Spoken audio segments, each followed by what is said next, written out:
up north, and they had to enter Israel. So they started entering in Israel from 2006. During the years 2006, 2012, 13, when the border was closed, Israel, 64,000 refugees have entered Israel. There was no border there, and they've entered Israel.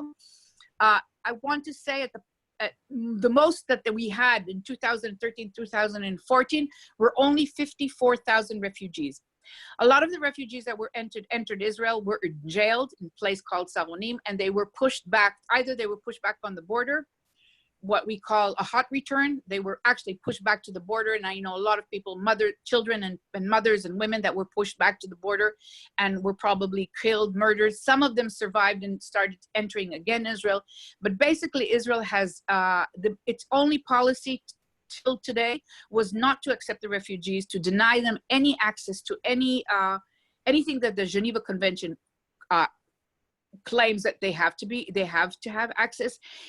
Israel denied them, unable to put in their RSDs, their refugee status determination, which Israel is obliged to let them do that within 90 days and also answer them. So basically Israel is keeping for almost 14 years, as you understand, a group of people with no rights, no human rights. They haven't received from Israel anything but imprisonment for long terms, jail, anything that Israel could do to push these people out of Israel. Within the years, we have pushed over 20,000, maybe 30,000 refugees back either to their home countries, which most likely they have been murdered or jailed, or to a new journey of refugee that they had to go through Uganda, Rwanda, South Sudan, Libya. Maybe they succeeded to cross the Mediterranean and then into Europe, but most of them have either died on the journey or have been imprisoned, or all the horrible things that we can imagine that happens to the refugees. Let me get it, put some order. In the Geneva Convention, Israel was one of the initiatives of these conventions. So basically, from that time until, let's say, like 2012, 2013, basically there was no need for Israel to deal with refugees. I mean, other than the Palestinian issue. Let's leave it aside for a second. Yeah. And since then, you mean there is what you're basically saying is that there was no really Israel did not really tackle this issue. No, it did tackle the issue. Okay. It tackled the issue. It tackled it very ugly. It did everything. Israel has done everything it's in power to cause the refugees to leave Israel, and they called it voluntarily leave, or whatever they called it. But basically, they did everything in its power, whether it's imprisonment, taking their money, not giving them any visas, not giving them any rights at all.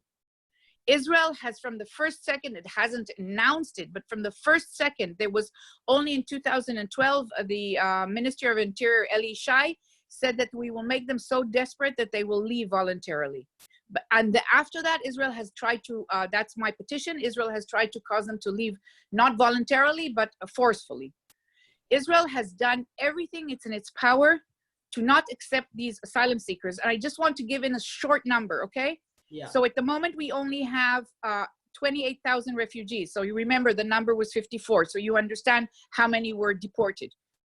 But basically, Which is not a large number. I mean, it's a very small number for a state of 8. Refugees in Israel, we sometimes feel like it's hundreds of thousands, but no. We have much more. We have foreign workers. We have almost around 300,000 people that come into Israel with permit to work, whether from China or from the Ukraines or from places like that. They are not black, basically. Mm-hmm. The only people that come in, we only have 28 or 32,000 because there's a few people as Kona, some of them from other different countries of Africa. But we have at the moment, we have over 22,000 Eritreans and something more over than 6,000 Sudanese, which is ridiculous. We have pushed the South Sudanese back into South Sudan. Many of them had to flee South Sudan. A lot of them children that were born in Israel So basically, the only thing I wanted to say, the number that I wanted to say, which is really, really important. Around the world, the Eritreans are accepted as refugees in around between 75%, most countries until to 97%. I mean, the world knows that Eritrea, people fleeing from Eritrea are refugees. The Sudanese, it's a bit less because they're talking about all Sudan. We're dealing here in Israel, people that are coming from Darfur, and I guess I don't need to explain what's happening still in Darfur.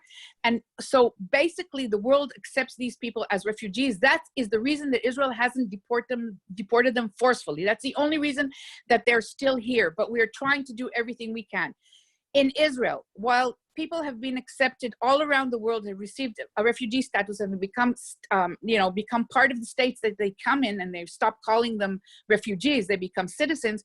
Israel has only given how do you call it, a permit, like a not a citizenship, but like a temporary permit to 11 Eritreans and to 1 Sudanese from Darfur. So you understand that the numbers are ridiculous, and you understand that this is a policy that has occurred from day one, from the first minute an African asylum seeker crossed the border, put his foot on the Israeli soil. The only policy was to deport these people to death and to horrific situations around the world, back into the journey of being a refugee. This is it's definitely a dire situation, and it's getting, I think, more complicated when you think about the reaction of the Israeli society, but we'll touch on that in a second. Okay.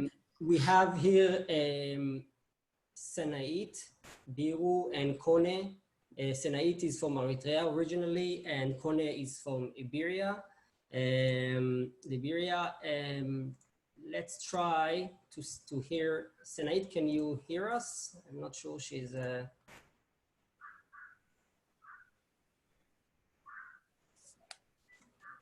Hello, Senait. She has to open the sound. Yes, do you hear me now? Now we can hear you. Okay, great. I'll just briefly introduce Senait. Is a single mother from Eritrea.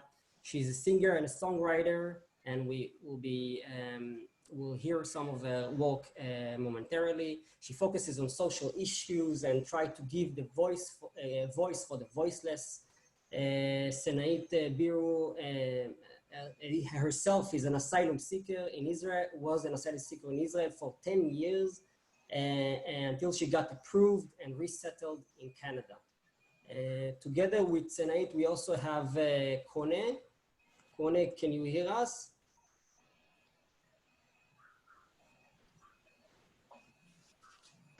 I think he'll join us here in a second. Kone is a computer teacher in the Community Education Center in Israel and a member of the leadership group.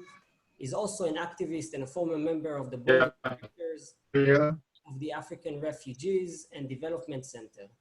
He's from Liberia and father of 4. Kone, shalom.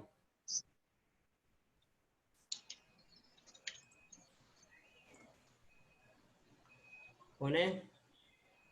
Okay. He'll join us in a second. I think there's something maybe wrong with the camera. We'll get back to him. So, Senait. Hi. How are you? I'm good.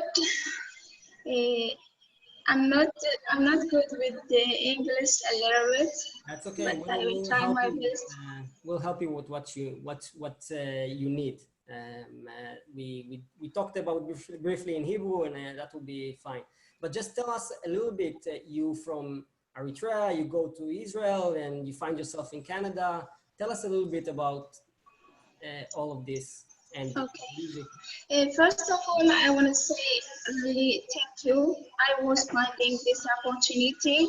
Thank you so much, Sigal Kook Avivi. Really thank you from the bottom of my heart.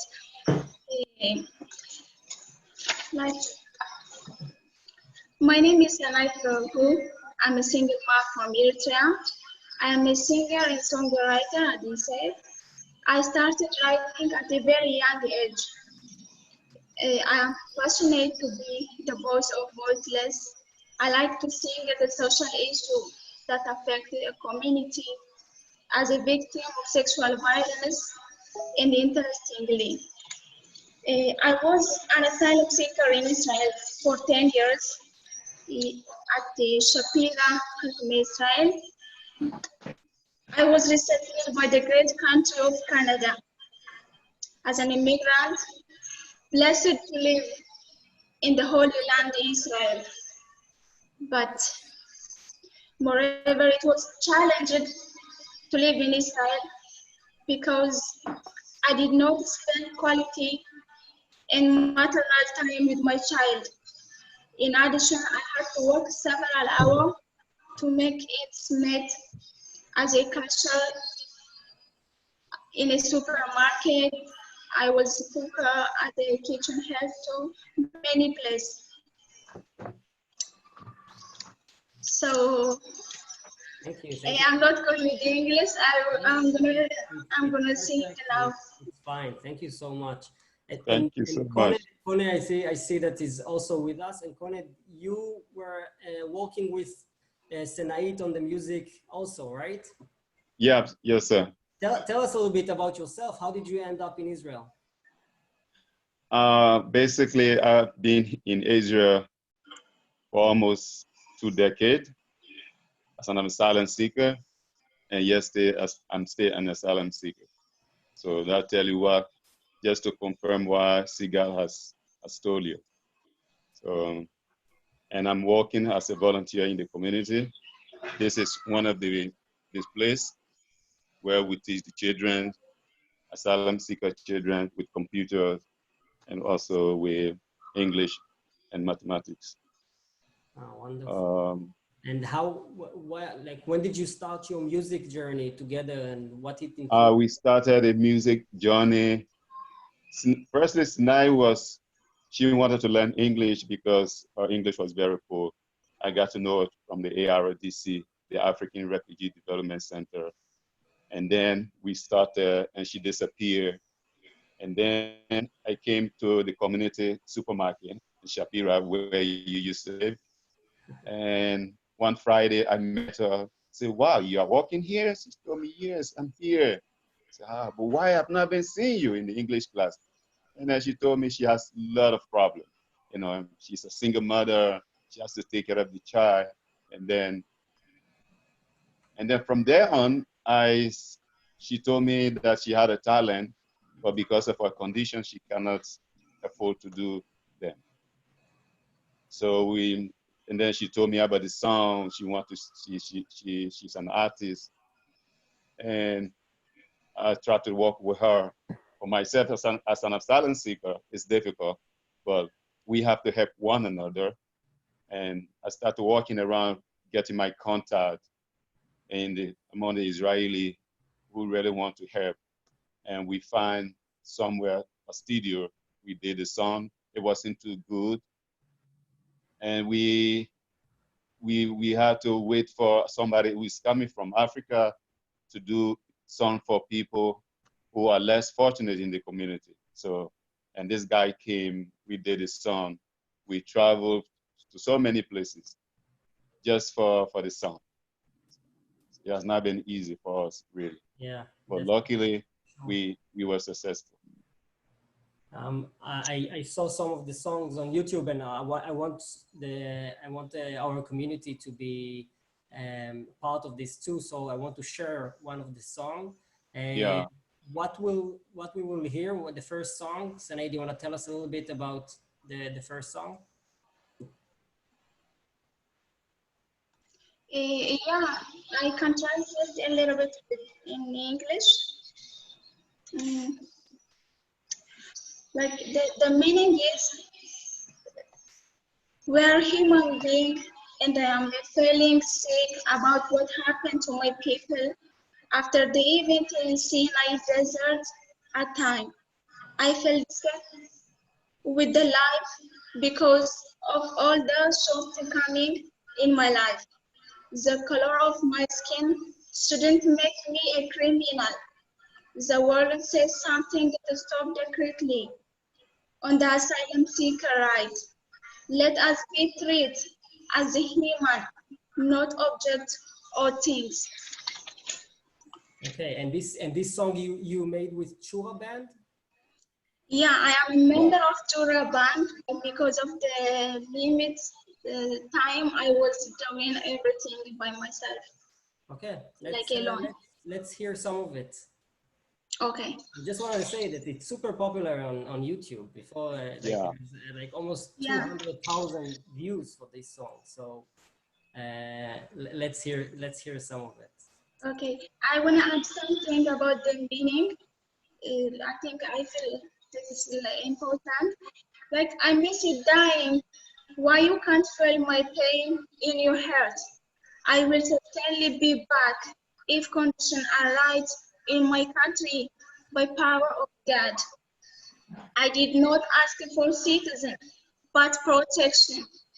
Don't close your eye. Look into my eyes. I am a refugee. Strong words. 1 second.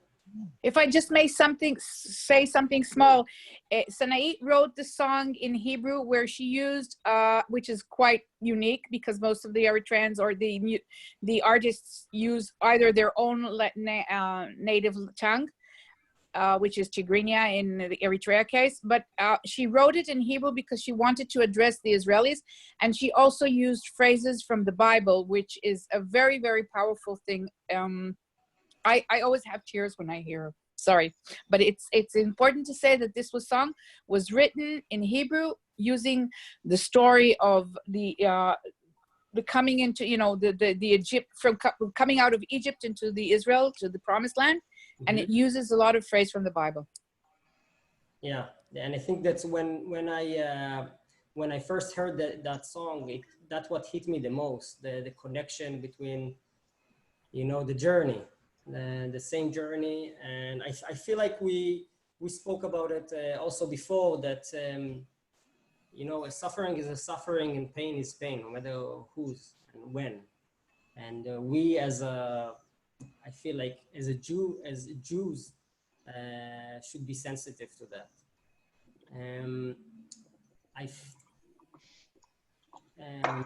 I'm sorry, we have some technical difficulties. I'm not even sure we're live, but Yeah, we are not live. We're not live, okay. Because I cannot share my screen. 1 second.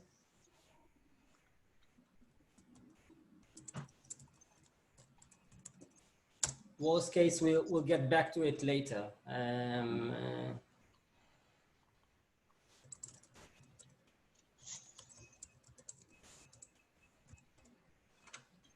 Okay, let's continue. Let's continue with the discussion for a little bit, and before, and then now maybe I'll see. Okay, we got it. So first we'll hear the Chura band song, and then we'll hear the Desert Knows. Okay.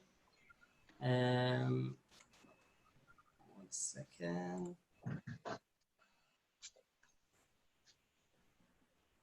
Okay, we'll start with Desert Knows.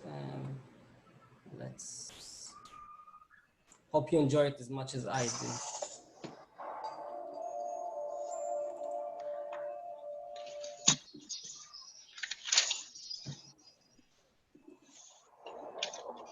Can you see it?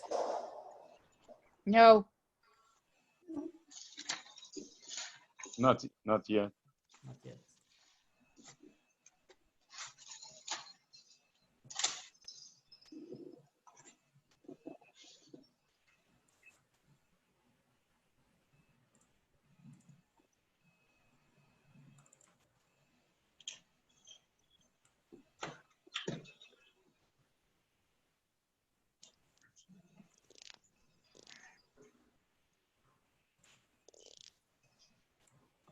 Okay, I don't know what's wrong. Let's go back to it later. Sigal, I know that there was a recent issue with some of the money, because the thing is that the interaction between refugees and asylum seekers, the Israeli government and Israeli society was always a little bit difficult. And it was difficult for many reasons. Some of the issues that some groups in the Israeli society can bring up is, and it's important to bring this up because I think a lot it's in many people's mind, and we need to raise them.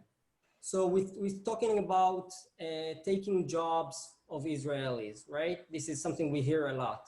We're talking about violence among the asylum seeker and refugees community. We're talking about loyalty, right? Double loyalty or loyalty to the regime in Eritrea. Tell us a little bit about all this. Okay, so first of all, I wouldn't say that the relationship was always bad. When the asylum seekers, as I said, started coming in 2006, South Sudanese and Sudanese, and before that, as Konda said, people came from different places, either Ivory Coast and Liberia and all different places that came from Africa, but they were not granted even the notion that they might be asylum seekers. The Israeli public did not know how to call these people. They didn't know them whether to call them migrant workers or asylum seekers or whatever. There was a point, and Israelis even felt a little bit, I would say, sympathetic towards these people that are coming with these horror stories, whether it's from their countries of origin, whether they come from the journey and the song that Sanait, or what she told you, that she was a victim of human trafficking and slaving and sexual. It happened in Sinai. We know that what happened in Sinai was horrific, but these people, when they started entering, the notion was that there was something in the Israeli society, a notion that these people are refugees or at least asylum seekers, which is the legal term, truly, because what they are asking asylum. They are not claiming they're refugees, or they are claiming they are refugees, but they're waiting for the country to assess whether they are refugees or not. In 2012, the Minister of Interior, Gidon Saar, has, for his own political reasons, has decided to create them, to mark them as infiltrators, and to say that they are mostly Muslim African men coming into Israel, where Israel is the only state which has a border with Africa, and millions of Muslim men will come into Israel, and also calling, and as an Israeli, calling somebody an infiltrator goes back to the law in 1945, where we had the idea of fadayuns, which basically were refugees trying to get back to their homes, but the idea that these people were coming to harm us. And you can cut the air with a knife. Since 2012, also we deported forcefully 1,500 asylum seekers from South Sudan, which was a state, including children. And the notion was that these people were coming in to harm us. The truth of the matter is, of course, most of them are Christian. Most of the Eritreans are Christians. There's also the South Sudanese are forced Muslims. That's the reason they escaped, because there's a genocide going in Sudan. So so basically these were people that were they had almost, as I said, received nothing. They didn't even receive money to buy food, okay? Housing, nothing. They were thrown into the streets. They were thrown into the poorest section in Tel Aviv, which was South Sudan. They were basically sent there. They were sent there because the government knew that there were people like us that would try and help them. We opened kitchens and we tried to assist them as much as possible. There was no government official, no government, nothing to help these people. And now the issue, so they came in and they were poured into the poorest neighborhood in Tel Aviv, which was neglected from the day that Israel was established. These are basically people, the Mizrahim people, and it was always convenient for the Israeli government to put them as the backyard. We had a lot of prostitution and drugs, the central bus stations there, so you can imagine how that place was. So on top of them being weak, now we pushed into them both asylum seekers and migrant workers, which were not basically from Africa and from other places. Now, speaking about the issue of work, of job, which is the most ludicrous issue, as I said, we have over 100,000. We had even more of migrant workers coming into Israel with permission. Basically, when Israel decided to forcefully deport the asylum seekers from Israel, on that very same day, it issued, I think, something like 13,000 permits to come for workers to come. Israel has no working hands. We used the Palestinians, and then with the Intifada, we stopped using the Palestinians, so we needed working hands. The asylum seekers, not only are they not taking Israel jobs, they are paying with their own, but they don't have any permit to work, right? But the Supreme Court said it shouldn't be implemented, the fact that they're not able to work. And they're paying from their hard-earned money, from the first shekel. They're paying taxes more than any Israeli, because I only pay, Israelis pay taxes from, they have a certain, like from 5,000 shekels, 6,000 shekels. They are paying from their hard-earned money taxes. They are essential. And I think we're talking about moral issues, but they are essential to the Israeli economy very much. We had a big demonstration in 2014 because they opened another prison where we went, the asylum seekers went on strike for a week. The hotels collapsed, the restaurants collapsed. Nobody had workers. I had hotel owners calling me and yelling at me saying, what are you doing? Our businesses are falling. And the truth of the matter is that a lot of people, when in the hotel industry and the restaurant industry, they have become attached to the asylum seekers because they have been working very, very hard. And a lot of people give the asylum seekers their key to their business, and they open up in the morning and they close it in the evening. Unfortunately, because I think these people after so many years should have been able to develop, because there are a lot of talents there. People can do programming, people do a lot of things. It's really, unfortunately, these people are still in the kitchens and cleaning the hotels and cleaning the toilets of the Israelis, but they are not taking Israelis' jobs. Violence. Now you have to speak about the issue of violence. The numbers the police gives, they do not want to release it easily, but the numbers the police release is that the asylum seeker community is involved less than 3.75% in violence than compared to the Israelis. There is hardly any violence. Of course, when they were at the beginning, when they were not allowed to work, the violence that was there was, I called it, economical violence. When they might have stolen cell phones, bikes, or whatever. These people, as I remember, have not received 1 shekel in order to feed themselves. But very quickly, this community has started working and living in very difficult conditions up till today, living in conditions that the homeowners are taking the rent that they have to pay is much more than I have to pay. And because they're don't have permit, they don't have checks, they cannot, a checkbook, they cannot live around Israel. They are forced to live in South Tel Aviv or in places in poverty neighbors in Petah Tikva and different areas. So these people are forced to stay as they are. They are not involved in crime. Even now, when their 20% deposit law was started in 2017, everybody said that they will commit crimes and they will be very violent in Tel Aviv. I don't think 1 crime was committed. These people have bend their heads and continue working as hard as possible, earning much less. It took care, there's hunger in the community. There are people squatting into small apartments with families and children. The community is not a violent community. And the only crime that is basically happening in the south of Tel Aviv, most likely, is crimes of Israelis against the asylum seekers. I had a baby stabbed in her head 3 times with scissors by an Israeli. We have an asylum seeker that his hand was chopped off. We have constant violence. They are very afraid. People are living, the asylum seeker community is living in fear from Israelis. Also, me as an Israeli that is involved with the community, I have suffered many times, many attacks. Walking down the streets of south of Tel Aviv, and I'm not young, I'm almost 60, I'm dressed not as you would expect somebody that's working in prostitution. The Israelis do not leave us alone. They follow us in the streets. They're living in the south of Tel Aviv is hell, I agree, but it's not because of the asylum seekers. I want to say even more than that. The asylum seekers came into south of Tel Aviv, which was ridden with drugs and prostitution. And because they came and had to live in these main streets, the prostitution and the drugs had to be pushed out. And a lot of people are telling me, a lot of homeowners and people that have, small shops are telling me secretly, okay, we are flourishing because they came. We are flourishing because now we have business, legit business. So all these issues about asylum seekers it's so hurtful.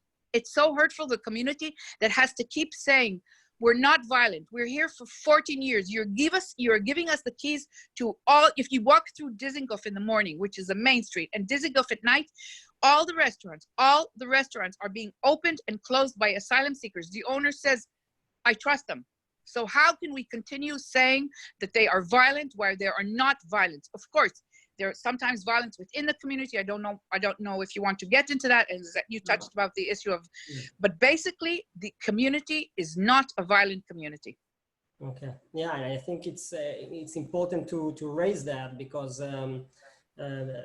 part of the resistance for the presence of asylum seekers and refugees are coming from misperceptions about these issues. But let me, before we continue, let me try again, share my screen, okay? Because I really want the music to go through as well. It's part of the story. Let's try that.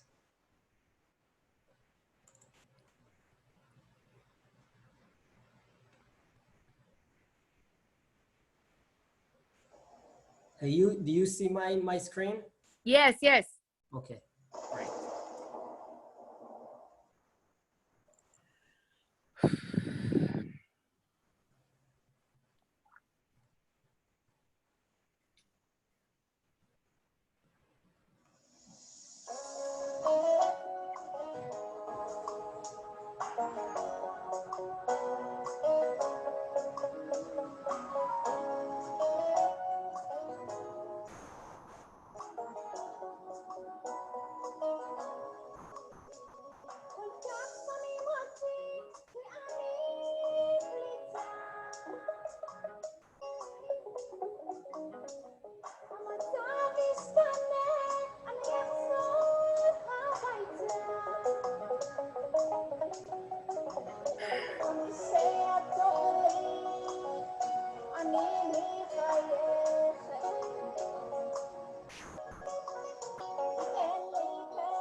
שלו.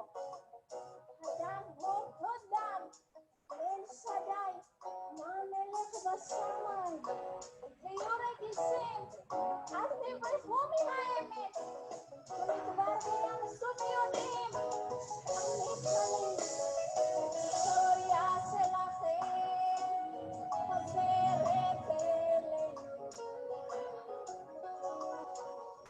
המילים של המנהיג, ומילות קראות. שגיא אמר לכם, שיהיה אותו חור. שיהיה אותו חור, יחסר לנזר. אל תהיו אכזרים,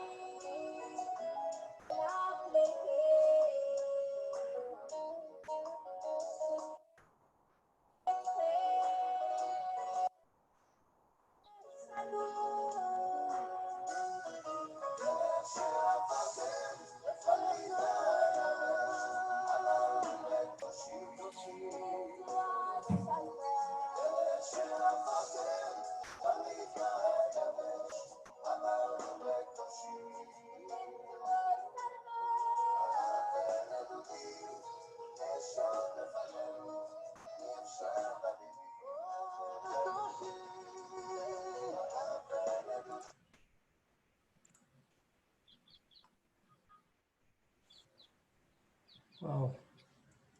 Okay, you can see me again, right?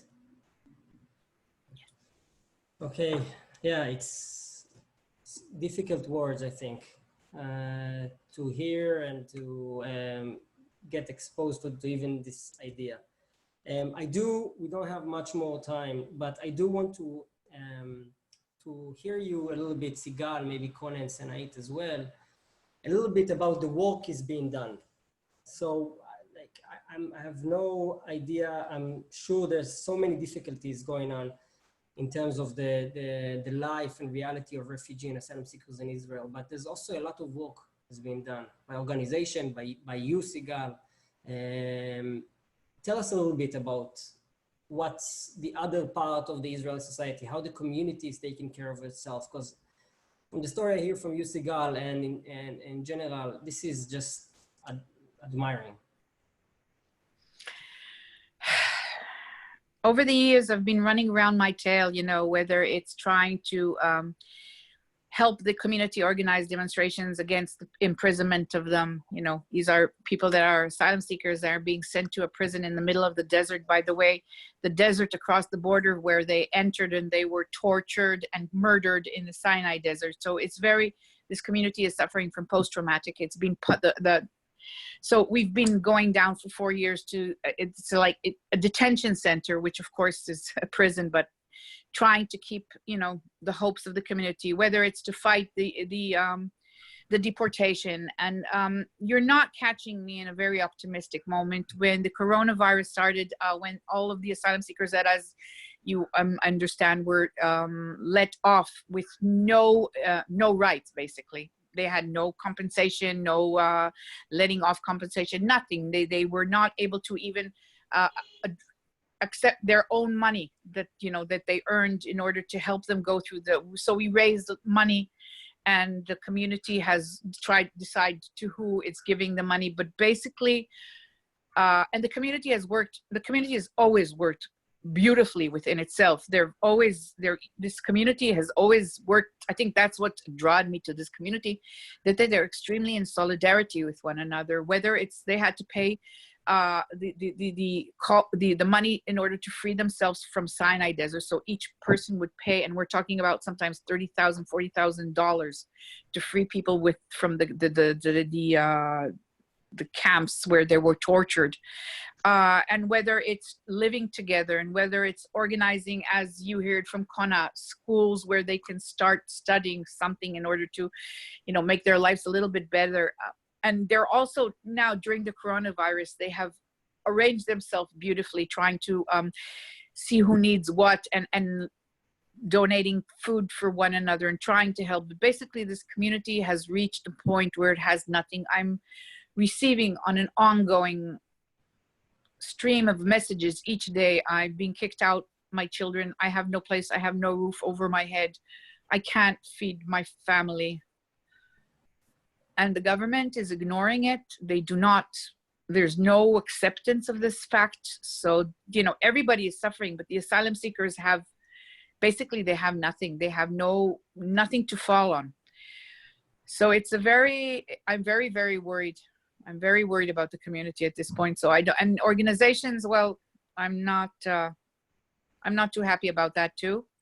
The organizations are basically raising funding for their own selves to continue work, but they're not that available at the moment. The Kavla Oved, the helped with very much with the issue of receiving the 20%, well, the 20% deposit back. But other than that, we're facing, it's a major crisis. It's a major, major crisis.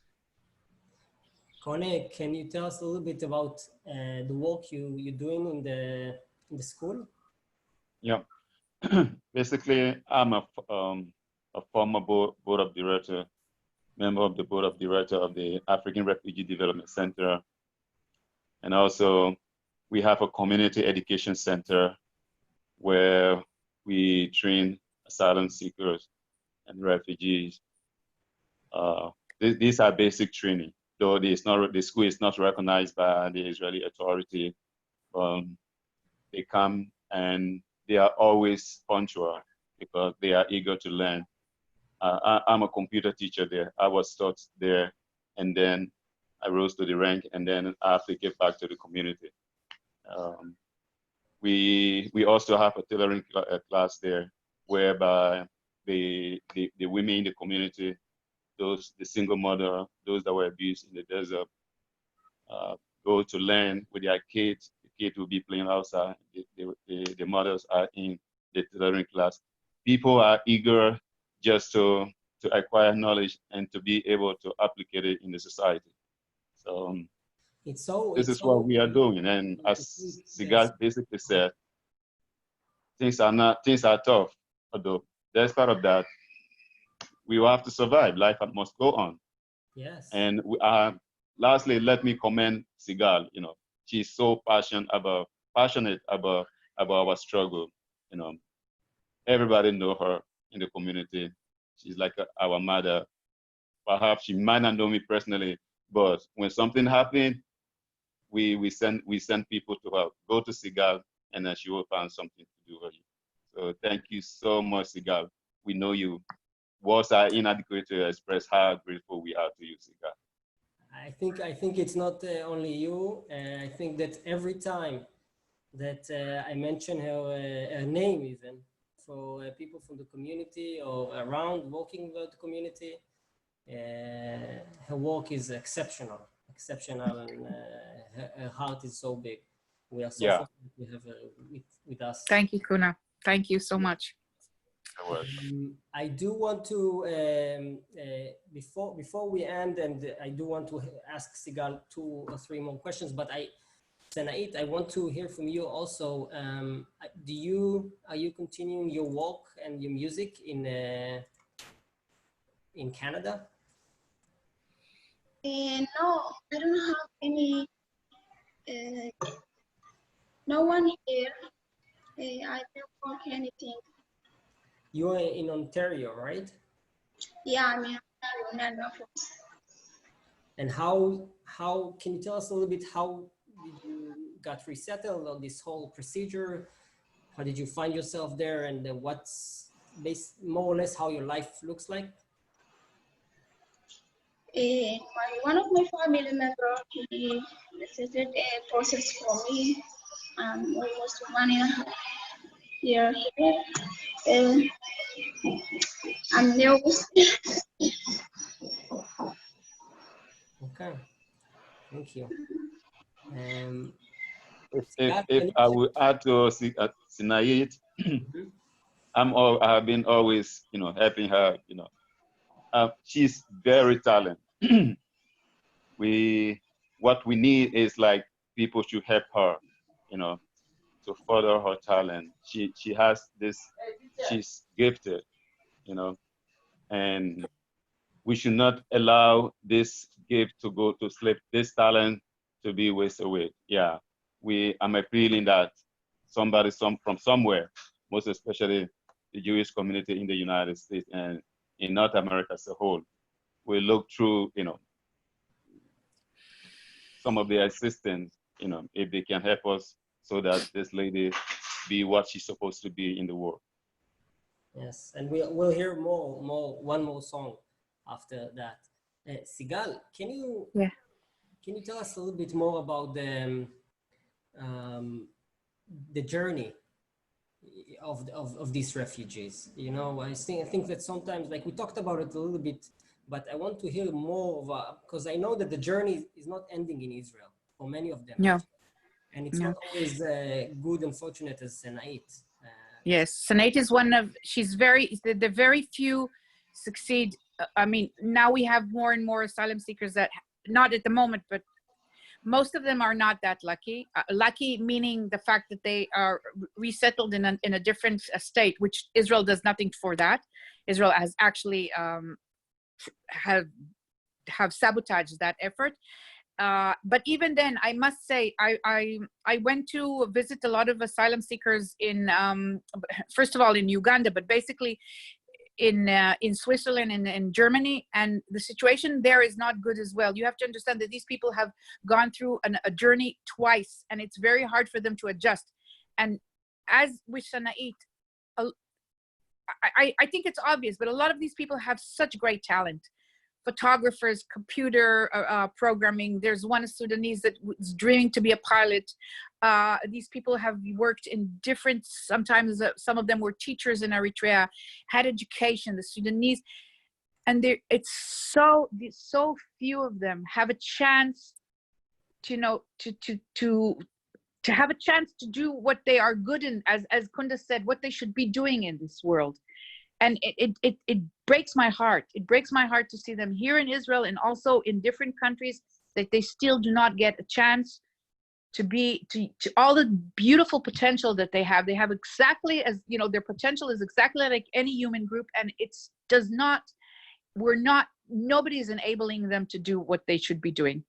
And for the journey, I just want to also give you a little bit about numbers. Eritrea has I feel sorry that I'm the one who's saying it, because a lot of asylum seekers can be saying it for themselves, and it's ridiculous that I am the one who has to speak.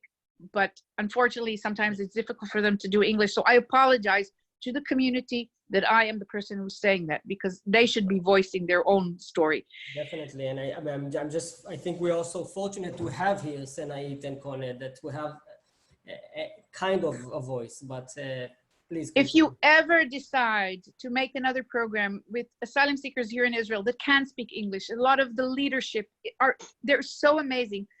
Many times people say, oh, you're doing a wonderful job with the asylum seekers. I feel fortunate to have met these people, because in a different world, these people would be leaders. I would never have the opportunity to meet these people, one-on-one, and they're amazing. And I admire some of them. I really, really admire, I look up to them. So having said that, so just a little bit about Eritrea. Eritrea has gained its freedom in 1992, 1993 from Ethiopia, which is, I think, a state of 100 million people. And Eritrea is a state of 6 or 5 million people. And they have regained their freedom in unbelievable conditions. They were thought to be the democratic state of Africa. That's what the hope was. But unfortunately, they have been led by a dictatorship since 1993, which is enslaving these people, enslaving, and that's not a metaphor. They are slaves in Eritrea. So you have 5,000 people escaping Eritrea every month. 5,000 people. We think Eritrea is practically almost empty by this point. We think that there is something left from a country of 6 million or less. Maybe 3 million people are left, maybe a little bit more than that. Elderly people and children. Children young, as I have people here in Israel that are like my children. Some of them were in my home. They came to Israel when they were 14. They never had a chance to go to school, okay? So these people are fleeing Eritrea on very difficult terms. There's a policy to shoot to kill when you leave Eritrea. They're basically, the Eritreans are, their body is less than, I mean, the money that the government is in, the Eritrean government is gaining out of them, both the trafficking them, but the government traffics them for human or harvesting or whatever. So they're being trafficked all through Africa. And they're also now, I'll get to Libya in a second. Basically, and the Sudanese are also undergoing, I'm sorry, Kunda, that I don't know too much about the country that you come from, Libya. I apologize. I learned a lot about the South Sudanese and the Eritreans, but basically the Sudanese are fleeing from genocide, which is still going, by the way, up till today. In Darfur, there's still genocide, even though that Sudan has had a revolution, so on and so forth. So these people have all escaped very difficult situations. They got through a journey where, again, they are trafficked in the Sinai Desert and so on and so forth. They try, a lot of them did not come to Israel thinking that they're going, they didn't leave their countries thinking they were going to reach Israel. They just fled wherever they're, wherever the foot took them. And some of them fled through different, like the Eritreans tried Egypt, and they tried Ethiopia, and they tried Chad and Libya. And so they were many different countries before they entered Israel. And so basically, the community is, as I said, post-traumatic, because it went through very difficult things, both in their countries of origin and on the journey. Then, once they were here, as I said, from the beginning, the Israeli government pushed them. In 2014, the Israeli government started implementing what they call a voluntary return, which basically pushed these people either to their countries of origin or to, it was like the third country. And the idea behind the third country being Rwanda and Uganda was under the conventions, Article 33 in the Geneva Convention, you cannot deport anybody, even though he's not an asylum seeker, to a place that endangers his life or his freedom. So Israel needed, like I call it, a landing place to send these people there. And then from them, they had agreement with these governments to push them from Rwanda and Uganda. From Rwanda, within 48 hours, nobody stayed there. 7 asylum seekers succeeded to stay there. Most of them were deported. As I said, I also went to Uganda to try to understand the trafficking, and I actually found out that the traffickers are working with the Israeli migrant officers. And I itself was in great trouble there, because I stumbled on the trafficking system there. I really had to leave after 2 weeks there. We had a lot of interviews that I tried to bring to the Supreme Court, where nobody wanted to listen to us, because we found a very, very precise system to cause these people to go back either to their countries of origin or to a very, very dangerous journey. One of the most dangerous journeys, as I said, they were smuggled from Rwanda to Uganda. From Uganda, they were pushed either to Ethiopia, but most likely to South Sudan, through the Sahara Desert and Libya, and then tried to cross it. And sometimes they did not want to do this journey. Sometimes they were actually pushed, and the money that they earned in Israel was each shekel you earned in Israel was a shekel that kept you another day alive in this journey. A lot of them drowned in the Mediterranean. A lot of them were murdered in the Sahara deserts. Some of them were murdered by ISIS. We had videos of 3 Eritreans that we know that their heads were beheaded, and we saw the videos, so you can imagine what that was for the community. When I went to Europe, because for them they are infidels. Because of them being Christians, or what's the reason? Yes, because they were Christians, and the fact that these people, as I said, harvest or organ harvesting or whatever.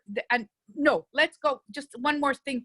In 2016, there was an agreement between Europe and Libya and Tunisia and Egypt. It's called the Malta Agreements, March 2016, where the Europeans are paying trillions of dollars or euros for the countries in Africa to prevent the migration through the Mediterranean Sea. So basically, Libya is paid to murder the asylum seekers in Libya.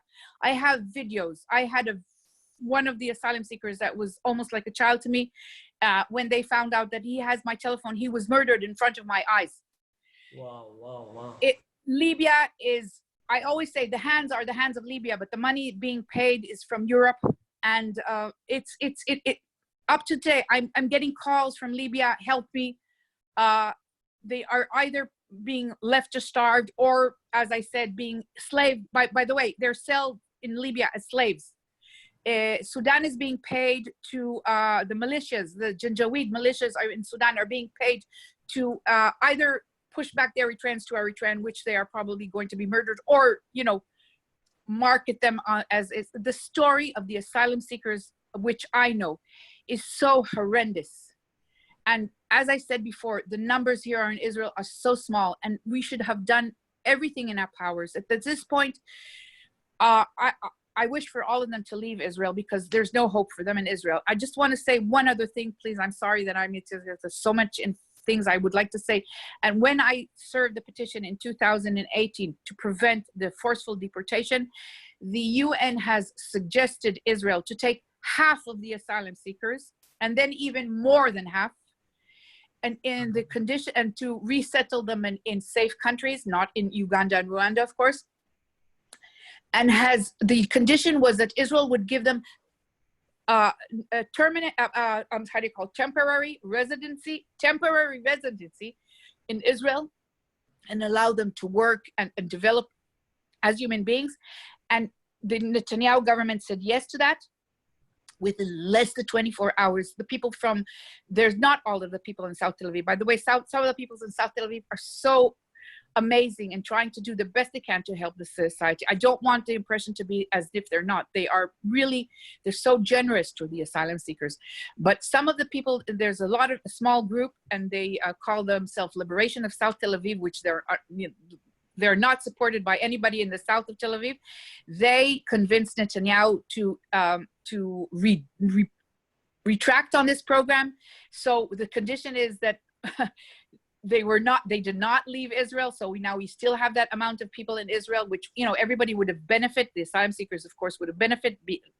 But Israel did not want to even give these people temporary residency, and it was willing to keep these people because our notion was that we will be able to continue to deport them to horrible fate.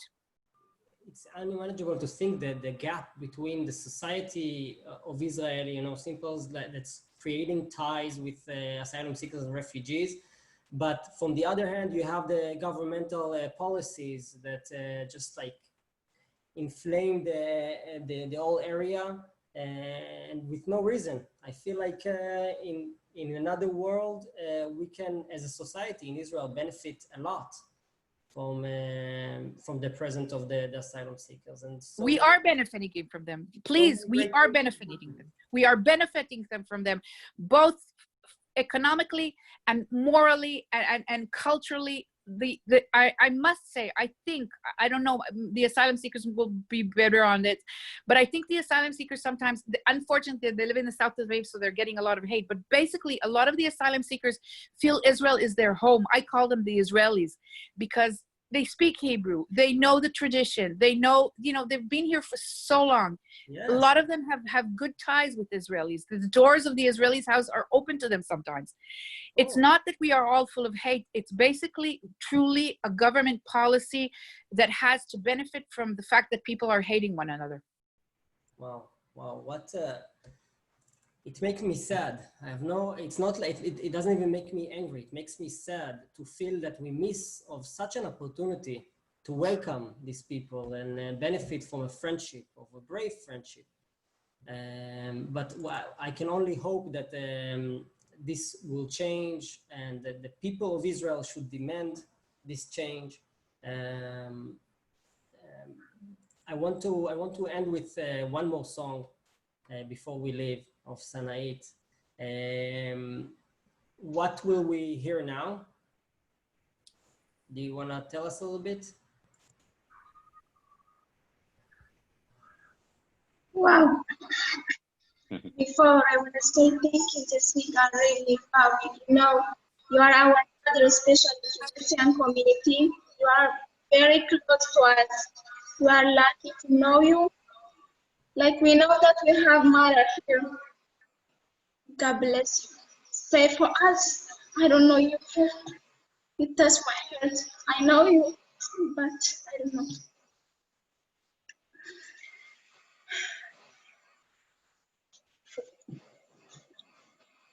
Okay, let's hear now Mother Song. with the name of Sigal. I sing this song for my mother, but I didn't see her, my mother, almost 15 years. I left the country when I was 17. So let's hear my mother's song by the name of Sigal for now. Amen. Amen. Let's hear it.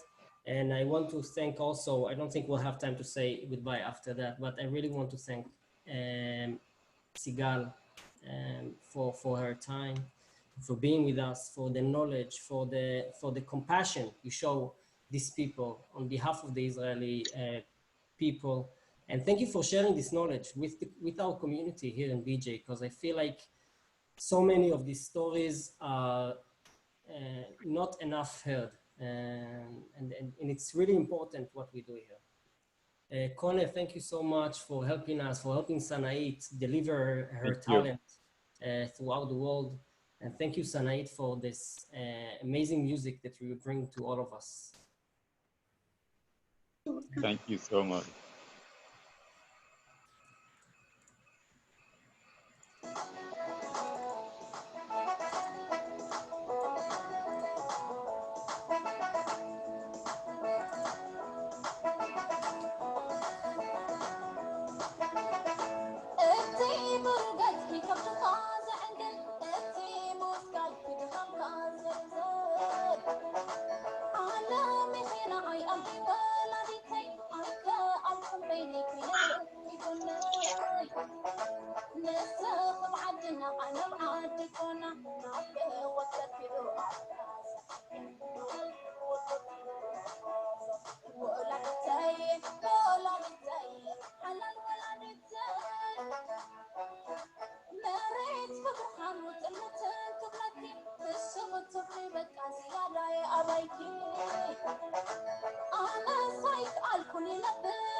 I recognize some of the locations in Israel. Thank you so much, and please let's be in touch. Sigal, I already told you in our next community trip to Israel, I hope to organize a visit that we can meet you all in person once this whole pandemic is over. Thank you so much. Thank you. Thank you so much. Bye, Kone. Bye, Senait. Kunet, Bye-bye. thank you so much. You're We'll welcome. keep it. I'll come and visit you. For sure.